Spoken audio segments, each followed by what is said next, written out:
उद्देश्य माने बेबायदि जेबो गैया जों जेहेतु आफाद थानाय समावहा बे मोनसे फार्म हाउसखौ जों बानायदोंमोन दिनै बे फार्म हाउसआ बोरै जानानै दङ मा दङ बेहाय जों बेखौ उद्देश्य लानो फैदों खबर लानो फैदों लोगोसे गोलाव सम एनडिएफबिनि संग्रामाव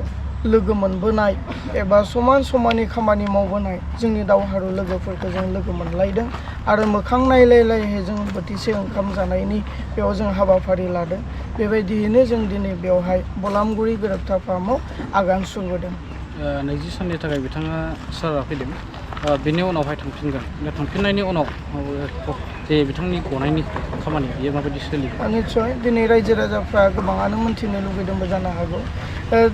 20 साननि थाखाय बिथाङा एनुवेल लिभ लानानै फैदों थांनाय 9 तारिखनिफ्राय 28 तारिख फैबाय थानाय सुनिबारसिम बिथाङा जोंजों लोगोसे थागोन सुनिबाराव बिथाङा जोबथेसालियाव आखुबार थांफिनगोन आरो बिथांनि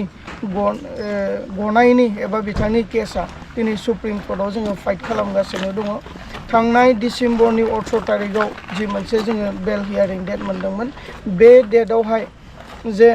बे पर्यायाव बिथांखौ बेल होनो हाथ'नाय पर्या नङा होननानैहा सुप्रिम कर्टआ जोंनो राय होदोंमोन आरो फैबाय थानाय सेप्तेम्बरावहा जोङो डेट मोनफिननो थांगासिनो फैबाय थानाय सेप्तेम्बराव बेवहा आरोबाव बेल हियारिंआ जागोन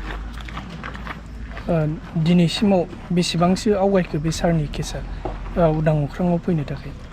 आवगायनो बेबायदि गैया थांनाय जोंथ' आरो 3 बोसोर सिगांनिफ्रायनो जेब्लानोखि हाइकर्टआ सारखौ कनभिक्ट खालामदों बेखिनि समनिफ्रायनो जों जिरायनानै थायाखै सुप्रिम कर्टआव जोङो फाइट खालामबोगासिनो थांनाय बोसोराव जोङो जानुवारि दानाव मोनसे